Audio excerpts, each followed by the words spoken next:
FYI, how 2 years of war has changed the lives of children in Ukraine. I have to hide from missiles in my underground school. And I head to a breakdance event to learn all about this unique dance style.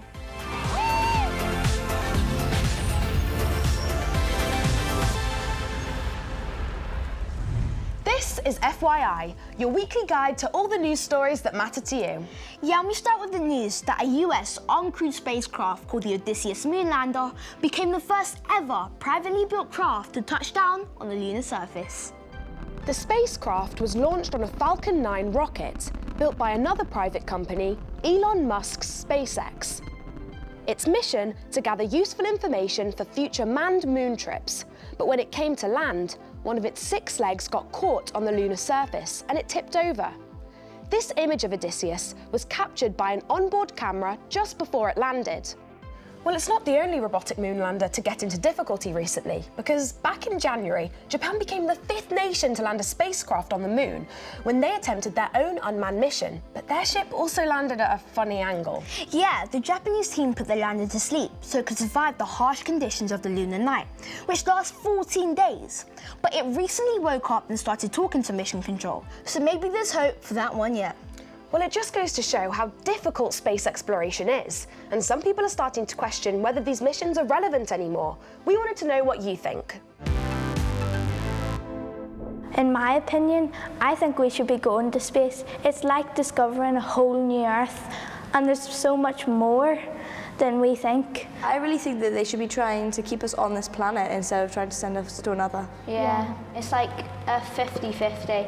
Like there's positive bits of it and negative bits, because we do need to know more about space and what could possibly be happening to Earth, but then at the same time we need to work on what's happening down here and all the climate and keeping the animals safe and all the environment.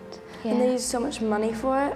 Yeah, it could be spent on helping the poor eat, maybe. We could make a difference on the Earth instead of going to space and all.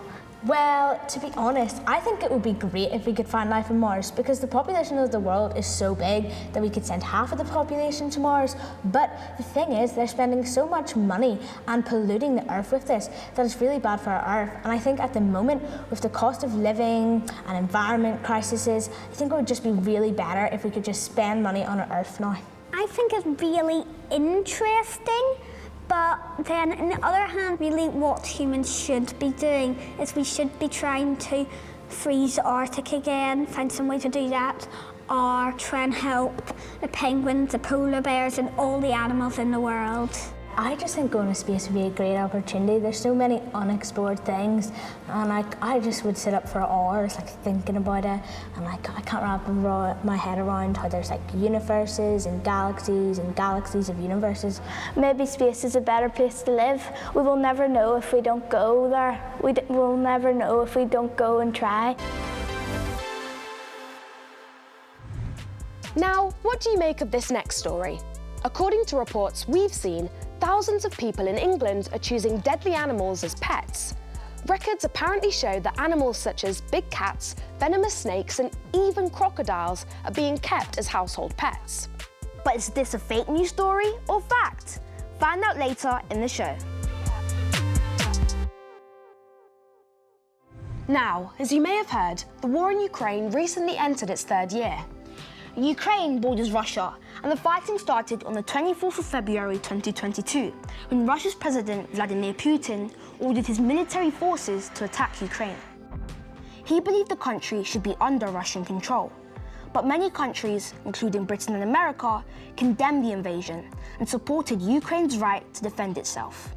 Since then, there have been thousands of casualties on both sides, and entire Ukrainian cities have been destroyed. Over 3.5 million people have been forced to leave their homes in search of safety elsewhere in Ukraine, and a further 6.5 million have left the country as refugees. We wanted to find out how the conflict has affected young people. Here's the story of 4 Ukrainian children and the different ways their lives have been changed by the war. When the war started, Anton was living in Mariupol, but it was soon attacked by Russian forces. I found out that we lost our home in Mariupol when we turned on the TV and the first thing we saw was a house on fire. We were already running out of food and water. We only had enough for a few more days. So that's why we decided to leave town. Some of my friends stayed in Mariupol, and some went abroad. Anton and his family made the dangerous 500-mile journey to Kyiv and have had to make a new life in the city. It was very difficult for me. I'm trying to live a normal life. Vladislav and Taya are in the city of Kharkiv, close to the Russian border. It's experienced constant shelling throughout the war, which is still going on today. To keep them safe from the bombs, they started going to a makeshift school set up in Kharkiv's grand underground metro stations.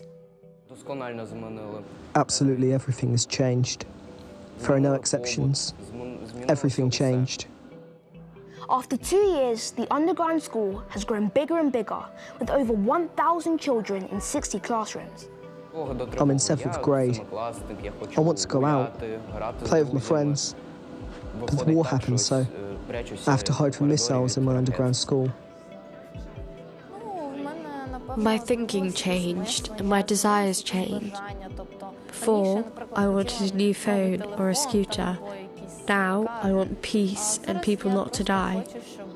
I want everything to be like before, so you're not scared to go to school. I became very anxious, but now I feel better, because I feel a little bit of safety, although I still have some anxious moments.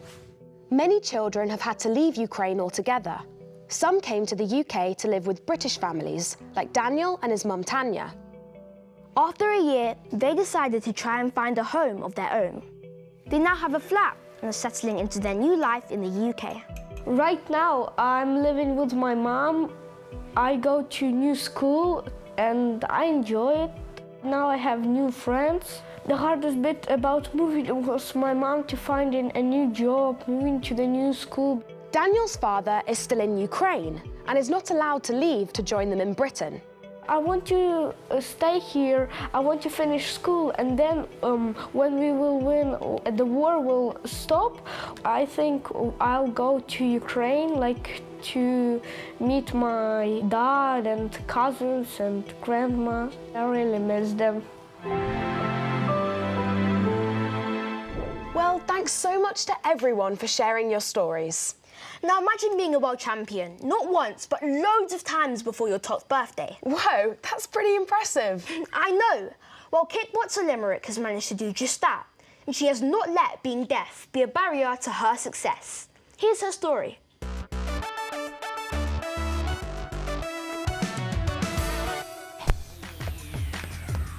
Hi, I'm Limerick. I'm 12 years old. I'm 8 times world champion kickboxer.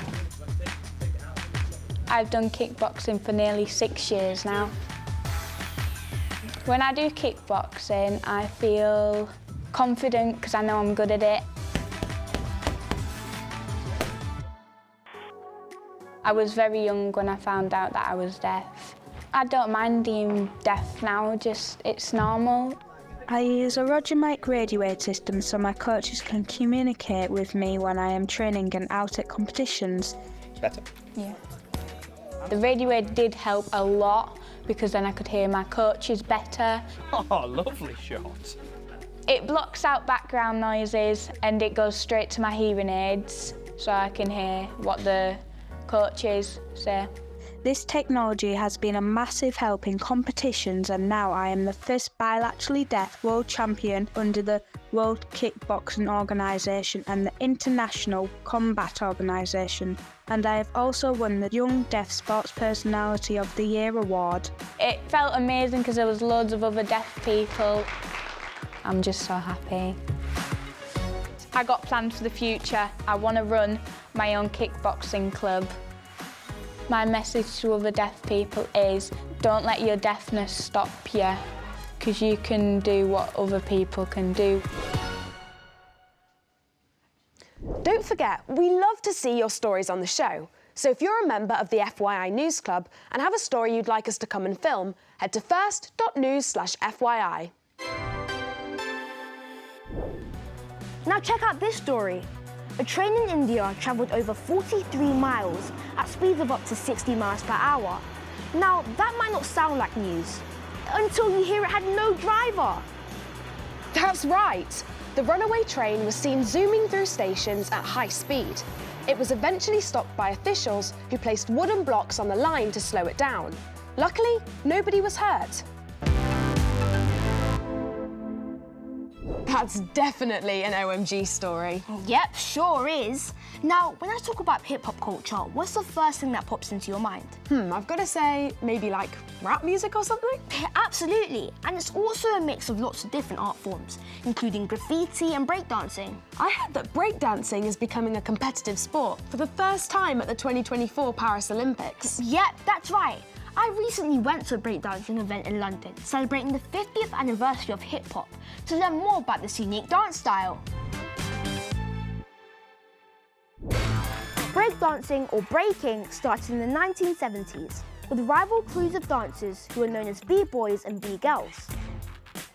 It's a super energetic style of dance, which includes spins, flips, and freezes. I've come to this event organised by the Royal Academy of Dance. It's a dance battle, a competition where performers go head-to-head to show off their best moves. But like every dancer knows, it's important to warm up first.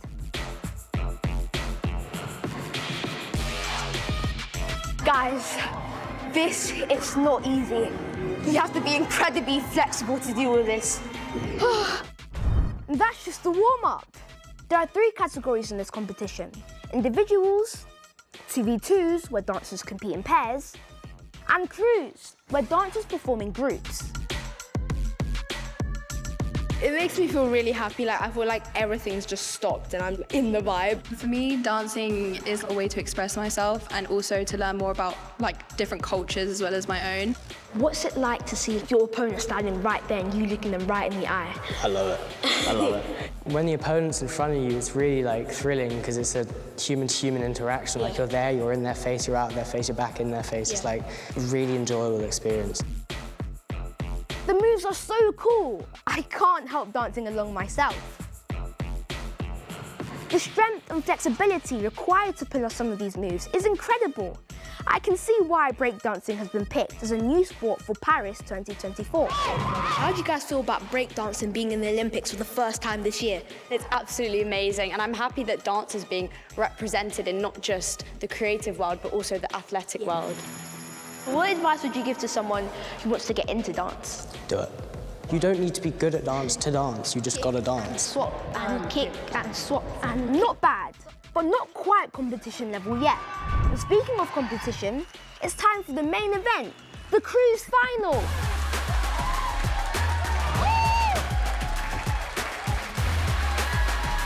What about? And the winners of the crew battle, the Hendon School. Well done to them and all the amazing teams who took part. It's so great to see the new generation of dance. I mean, these dancers here are incredible and I can't wait to see it in the Olympics. So, what did you make of this week's fake news or fact? Well, the story that thousands of potentially deadly animals are kept as pets in England is true. That's right. Recently released figures show that over 2,700 animals classified as dangerous, such as venomous snakes, big cats and even crocodiles, have been registered as pets by their owners. Wildlife campaigners are warning that while keeping pets like this with the right licence is legal, it increases the illegal trade in endangered wild animals. Yeah, I think I'll be sticking with my pet dog Bella. And finally, if you were celebrating St. David's Day this year, you may have even been involved with this. In this land of song called Wales. To honour the patron saint of Wales, 12,000 children from 200 Welsh schools joined forces to sing a bilingual song. Yeah, they were supported by the Welsh National Opera Orchestra and sang the song in unison around Wales.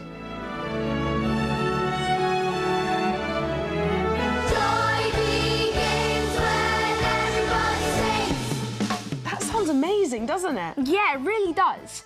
see you next week for more top news stories. Bye! Everybody